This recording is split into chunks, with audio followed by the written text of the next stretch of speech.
जो हम जानतो होइतई महला सपन मोरे जा कि भैया हो महला सपना मोहना। देखे तो हवे माता जी आर के जते पैसा पति देव दे छथिन परिवारो चलबे छथिन ओहे मस बचाए बचाए टीका नाथो गढ़बे विचार में रहे छथिन कि सोना के भे जेते तो बड़ा अच्छा होते। और जीवन में भजन सत्संग नहीं रहेगा तो वही समय कहिएगा कि हो भगवान एते हम जानतो जे कहनावा होतई सपन मोरे जा रे जान का हनमा होतई सपना मोरे जा। जान रे बेची बेची करतो साधु सत्संग रे कि जान रे बेची बेची करतो साधु सत्संग मोरे जा। कि जान रे बेची बेची करतो साधु सत्संग मोरे जा।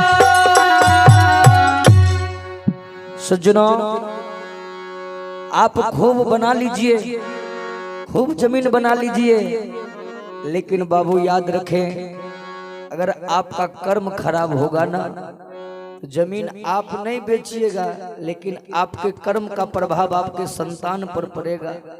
और जो किता के किताब बनी लियो सब टुकड़ा टुकड़ा हम दू कट्ठा करके बेचते पहले।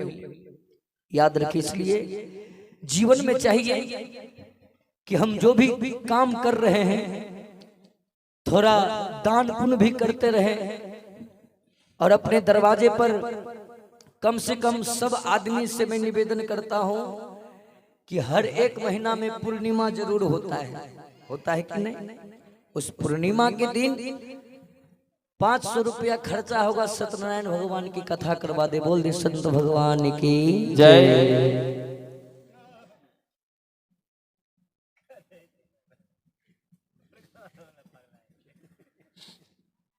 आह देखिए तो मैं उधर निवेदन सुना रहा था आप सबों को, कहने जा रहा था कि राजा साहब लड़ाई के मैदान में चल दिए हैं। राजा मेधावी आगे आगे राजा साहब और पीछे पीछे ढेर सारी सेनाएं उनकी जा रही है और दुश्मन की सेना भी उधर से आ रही है। लेकिन जानते हैं बाबू उस लड़ाई में राजा साहब की सेना कमजोर पड़ रही है और दुश्मन की सेना मजबूत हो रही है। उस लड़ाई में राजा साहब की मौत हो जाती है। राजा मेधावी की मौत हो गई और जब राजा साहब की मौत हो गई है तो बाबू सिपाही सब देखा कि मेरे मालिक का ये दशा है तो हम लोग नौकर चाकर हैं, हम लोगों का क्या होगा। बाबू सारा सिपाही अपनी अपनी जान बचा करके वहां से भाग निकला, भाग गया सब। और राजा साहब अकेले लड़ाई के मैदान में पड़े हुए हैं, छाती से लहू निकल रहा है। बाबू किनको पता था कि राजा साहब की मौत हो जाएगी लड़ाई के मैदान में। हमारे मोबाइल पर आया है, शायद कल की घटना है, डरहा मोड़ में एक एक्सीडेंट हुआ और स्पोर्ट बेचारे मर गए, रात की बात है। तो देखिए जो आदमी आशा में रहते हैं कि बुढ़ापा आएगा तो हम सत्संग भजन करेंगे, इस आशा में मत रहिए, क्योंकि कभी लिखे हैं कि गई जवानी फिर ना लौटे चाहे घी मलिदा खाए। शरीर में शक्ति नहीं रहेगी तो आपसे भक्ति संभव है ही नहीं। कहां से भक्ति होती है। बुढ़ापा होवे शरीर है ना ना काम करते थरथरते, एक लोटा पानी ना लेबे ना जेते धारबे मुंह में जेते कान में, की भक्ति होते। भक्ति का आनंद तो जवानी में होता है। भक्ति का आनंद लेना है तो जवानी में। देखिए अभी हमारे सब ये विजय जी हैं, गुंजन बाबू हैं, सब भक्ति का आनंद जवानी में ले रहे हैं। हाँ तो राजा मेधावी लड़ाई के मैदान में मरे पड़े हैं, छाती से लहू बह रहा है। और बाबू देखिए सब कोई भाग गए, लेकिन उस राज दरबार में जो एक नौकरानी थी ना, उस नौकरानी को किसी ने भागते भागते कह दिया कि नौकरानी से कि बहन राजा साहब की मौत हो गई है, दुश्मन मार दिया है राजा साहब को, जाकर के थोड़ा राज दरबार में एक खबर पहुंचा दो। जैसे ही नौकरानी को पता चला कि मेरे राज दरबार के राजा साहब की मौत हो गई है, दौड़ करके नौकरानी गई है, मालकिन मालकिन मालकिन। रानी जी को कुछ पता नहीं है, पति की मौत के बारे में कोई जानकारी नहीं, लेकिन जैसे ही वो नौकरानी जाती है मालकिन मालकिन कहते, नौकरानी के सामने जब रानी जी आती है, रानी जी पूछती है कि बहन तुम क्यों रो रहे हो, जवाब दो, क्यों रो रही है तू? अरे भोजन में कमी हो गई क्या, कपड़ा चाहिए तुम्हें, बोलो पैसा चाहिए, जेवर चाहिए, बोलना रोती क्यों है? लेकिन नौकरानी कहती है बहन कमी नहीं धन दौलत की,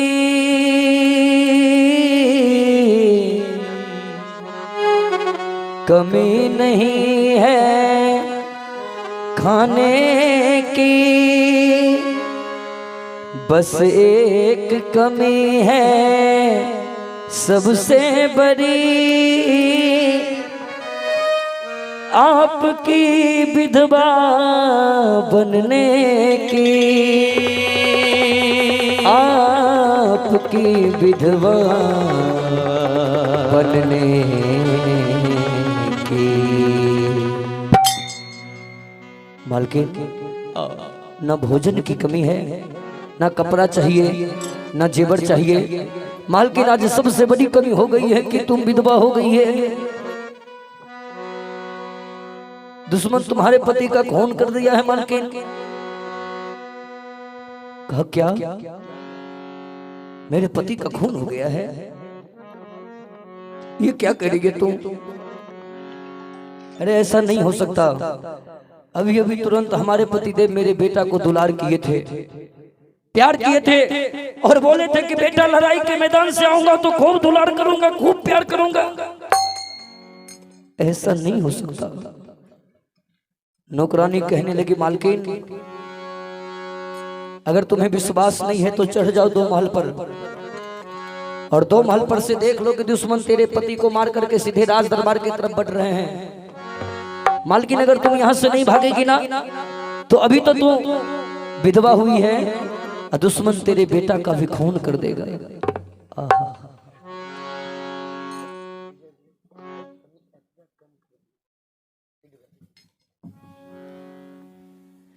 दुश्मन तेरे बेटा का भी खून कर देगा। नौकरानी कहती है मालकिन जल्दी भागो यहां से, जल्दी भागो। बहन तुम हमें भागने को कह रही है? हाँ भागना पड़ेगा तुम्हें, भागो यहां से। नौकरानी जो ये बात बोल देती है तो रानी जी क्या काम करती है, वो 1 साल का बेटा उसको गोद में ले लेती है, और गोद में लेने के बाद आगे आगे नौकरानी और पीछे पीछे रानी जी जा रही है। बाहर इस समय दुनिया का कोई भी औरत हो जो रात्रि में अपने पति से मीठी मीठी बातें की हो और सवेरे सवेरे कोई आकर के कह दे तेरे पति की मौत हो गई, बोलिए उस औरत के हृदय पर क्या बीतेगा। बाबू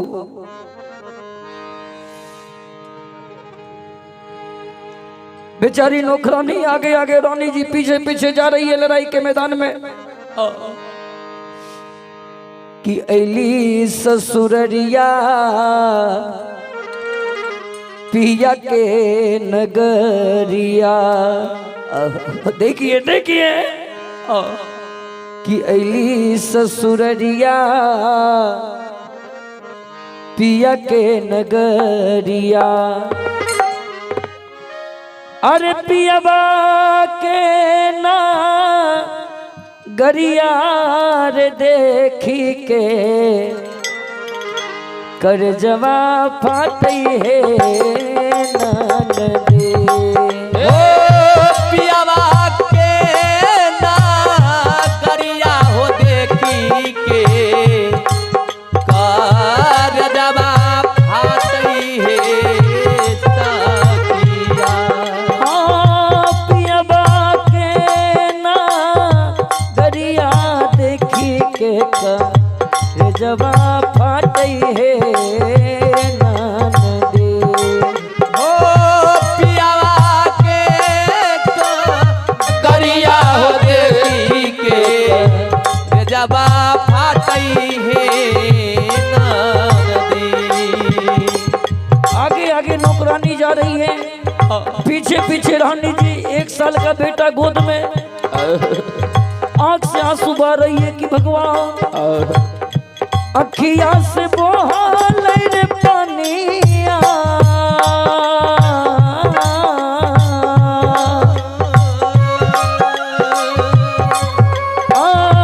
चरबा भीजई है ननदे। अखिया से बहाल रे पानिया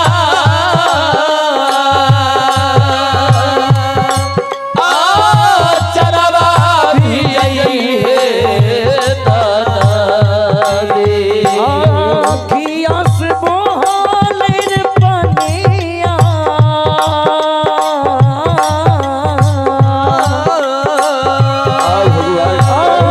चरबा भीजई है ननदे।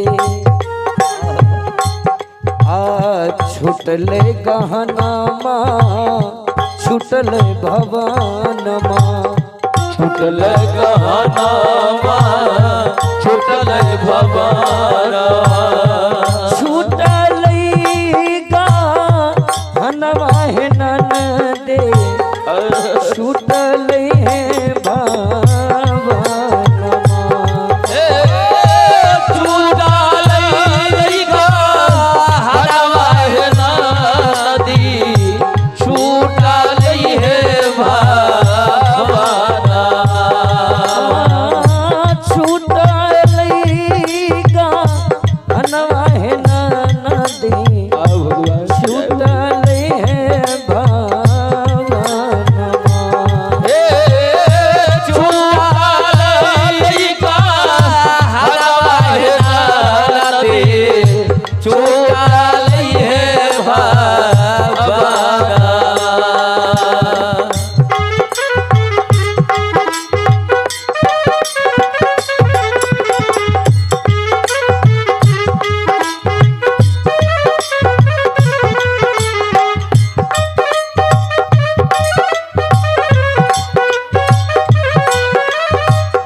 बतिया मन ही में रहले, मन तेरा बतिया मन ही में रहले, मन केरा बतिया है नदी मन ही में रहले।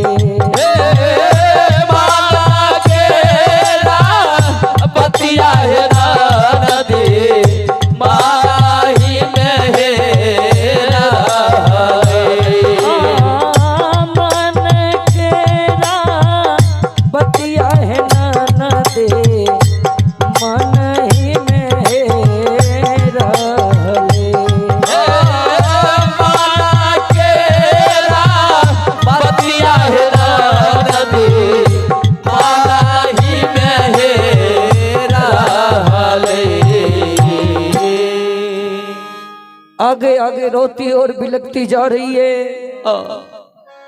अरे पियबा के ना गरियार देखी के कर जवा फाटई है ननदी। रोते रोते पहुंच जाती है जहां पर राजा साहब की लाश पड़ी है। भगवान, छाती से लहू बह रहा है। दौड़ गई रानी जी और पति के मस्तक को अपनी जंघा पे रख लेती है।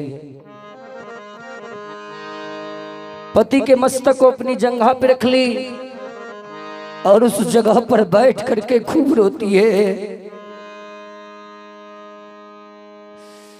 कि पतिदेव, पतिदेव जागिए ना, पतिदेव जागिए ना, उठिए ना पतिदेव। लेकिन अब कहां से वो पतिदेव उठ पाएंगे? यही तो है कालचक्र। जब तक जिंदा है तब तक बेटा है, बेटी है, पत्नी है, समाज के लोग हैं। मर जाने के बाद सबसे रिश्ते नाते टूट जाते हैं। वो जो 1 साल का